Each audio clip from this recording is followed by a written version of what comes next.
Hey, thanks for watching another video from weldingtipsandtricks.com. I'm Jody Collier. And I'm Andrew Cotton. One of the most common pipe welding tests out there is a 6-inch Schedule 80 with a 6010 root. We're just doing the root pass today. Got the piece all set up and locked into place. Starting off with 80 amps. We're going to tack weld it. A good idea is to pay attention to your amperage while you're tacking. It gives you a little bit of a hint whether you're too low or too high.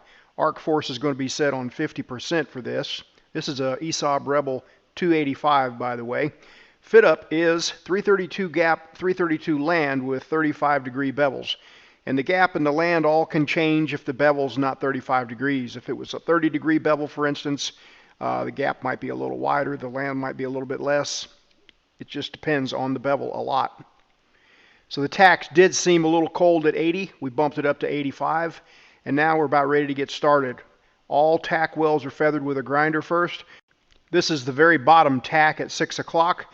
Getting ready to light up middle of the tack and then heat it up and gradually take it on up to that very end that's been feathered, and you'll hear it punch through. And you want to really keep that thing jammed in there. And it's just a little whip and pause here. Now there's a lot of techniques that work here. You don't have to whip and pause. Some people like to just kind of drag it in there. Some people use a little bit of a circular motion, but this is what Andrew's doing today. Seems to be working out just fine at 85 amps. I didn't get a shot of it right here. I'll show you later a good shot of tying into a tack. So you need to be able to light up on a tack, heat it up, and bust through right there at the end, and then you also need to be able to tie in, and the two are slightly different, but we'll get a good shot of it later. Again, just warming that tack up, keeping the arc good and tight, and then when you get right close to that end of the tack, you'll hear it make a different sound, sort of like a snorkeling sound on the inside of the pipe. And you can really learn a lot just by paying attention to the way a root pass sounds like this. Another thing I want you to notice is Andrew's arm as he's coming up the pipe. He is changing the rod angle, moving his arm, trying to keep that rod pointed pretty much toward the center of the pipe. Now you can make minor adjustments in your rod angle to help cool the puddle off or to help heat it up, and that's just something that sort of comes with practice. But good rule of thumb is just to try to be straight in toward the center. If you'll, in your mind's eye, always be pointing the rod toward the center of the pipe, you should be close. You'll always be off a little bit. You'll always have more angle than you really think. It's hard to tell when that hood is down. Going to get a little bit of a grinding, make sure that tack is feathered good before we tie into it at the very top. It's time for the other side. Now notice how Andrew is propping there. He's just got his left hand holding onto the stand to sort of steady his body up, and then he's freewheeling with his right hand so he can move it all over the place. Now the arc is about to bust through here. There it is. That was when I was talking about heating the tack up, keeping a good tight arc, and then when you get close to the very end of that tack, it'll keyhole, bust through. Keep it good and tight, keep it poked in there, keep the rod pointed toward the center of the pipe. Now here's a shot of tying into a tack. About ½ inch away now. You don't want to do anything different. You do want to make sure you have enough rod to tie in and you don't run out right here. But pushing right in and melting that tack away and just pushing that keyhole right into the tack until it closes up. And then once it closes up, don't come out right away or you'll leave a crater most likely. Just keep on up to the thicker part of the tack before you whip out. One more quarter or quadrant to do here. Pay attention to how Andrew's kind of got the rod Q-sticked lightly. That's to steady up, to get a good arc start, not to leave any arc strikes on the pipe. You kind of want to put light pressure on it so that you can let go of it nice and easily without moving the rod. So once you get started and get steadied, you get everything going your way, get the keyhole going, then you kind of turn loose of that and then steady up with that other hand or just let it hang at your side or whatever. But that's a common technique, especially for pipeliners, just to get a good start, steadies up the rod. And it's not completely necessary, but it sure does help preventing arc strikes. Like if you're taking a test where an arc strike will fail you, you don't want to take any chances on having an arc strike outside of the bevels.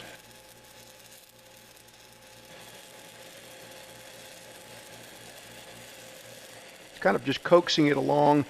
That 6010 is just kind of chewing out those lands and breaking the walls down. and you're kind of chewing metal away and then backing up and filling it in. And if you got your amperage right, it goes pretty good. If you're too hot, the keyhole will get too big on you, get out of hand. And if you've got it too cold, you'll barely have a keyhole. But again, that just comes with practice. Melting into the tack again. Not going to rush it. Going to take 2 or 3 more steps before whipping out and get on up to the thick part of that tack. And that's a root. Let's take a look at it after a wire wheel on the inside. This is the bottom at 6 o'clock. We'll pan on upwards, uphill. All right, there's the side tack there at 3 o'clock. Coming on up to 12 o'clock-ish on the other side. Even though this is poked through pretty good, after the hot pass and fill passes, a lot of times it'll push through even further. Okay, coming soon will be the part 2, will be a fill-in cap with 7018, a 2-bead cap. But for this video, I just wanted to focus on the root. If you've got a 6G test in your future, first of all, I want to wish you luck. I'm going to show a few other clips of 6G root passes with TIG. I'm going to try to link them up right here, if YouTube will let me put that many links on there. But 2-inch monster coupon, TIG root, 2-inch schedule 80 with 309 root, and then some walk in the cup info, and then also some socket weld info from previous videos that I've done. Again, I'll try to link them up right here. Hey, good luck. This is a 6G monster coupon test. This test is given to provide a wider range of qualifications both on diameter and wall thickness. And one way to do it is a dip keyhole method. In this case, I'm using a 332 rod with about a 532 gap. A lot of different configurations there. Some people would backfeed it, but the main goal is to put a little reinforcement in there on the bottom half. The top half's pretty easy. Gravity will take care of it. But on something fairly small like this, you're constantly having to sort of reposition and roll your wrist, and it's sort of a good idea to use a technique that travels somewhat slowly. Gives you a little bit of time to reposition, readjust. Now, I'm using a TIG finger there. This thing can get kind of warm, especially if you weld the root and then come right back over it with the hot pass after just a few minutes. And sometimes there are time limits, time constraints on a test like this. So, you know, sometimes you need all the tools in your tool belt that you can get. This video was a 6-inch schedule 80, and I used the lay wire technique here. So 1/8 inch gap, 1/8 inch rod, no land, and I'm just doing a forward and back type motion, no side to side motion at all. That usually works pretty good. Side to side motion sometimes on lay wire on the bottom can cause a real flat or even a suck back root. So I usually just go straight forward and back. Now, if you can't swap hands, you can always prop like I'm doing here. I'm on the side that I normally would swap to my left hand, but hey, I can do the bottom half of this just fine, just like this, and then step over the other half of it for the top. If you don't feel comfortable with your left hand, you know, do something different. In this video, I was using 309 filler rod. Oftentimes tests are given using a carbon steel coupon, but 309 filler rod, that's just the way it's done. That's in compliance with the code, usually ASME or ANSI Section 9.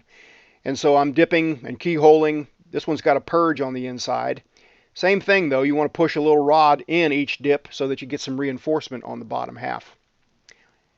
Again, top kind of takes care of itself on something like this. Some test shops want you to be able to walk the cup. So this is a little tutorial on walking the cup. Again, I'll try to link the video up right here. Walking the cup is akin to rolling a 55-gallon drum across a shop floor where you roll it back and forth in sort of a figure-8 motion. Very much the same thing. It's all about light pressure. It's all about having the right extension on your electrode, choosing the right cup size, and then just getting those motor skills built to where it feels comfortable. In this case, I was just welding on some really heavy wall stainless tubing, just what I happen to have around. Some jobs don't want you to walk the cup, or they won't want you to walk the cup in the test shop. It just all depends. Most of the time, you can do either or. But if you can't walk the cup, you need to learn how to freehand. And again, this thing's getting rather warm, so you saw me prop on the very end with the TIG finger. And then I can prop and not worry about that and focus on welding instead of how hot my finger is. Once you get on a job, you're likely to have to do some socket welds. So they're pretty easy compared to a 6G test, but anything 1 inch and below is kind of tough to walk the cup on, so I usually freehand. And when you freehand, things get really hot again. Sometimes there's no place to prop, and you have to prop pretty much on the fitting or a few inches away from it, so it just helps. TIG finger and a TIG finger XL, They're my products, 100% sourced and assembled in the USA. There are knockoffs out there, but these are the genuine TIG fingers. If you're interested in learning more, just visit weldmonger.com. That is how I support these videos. Thanks for watching. Thanks for your support.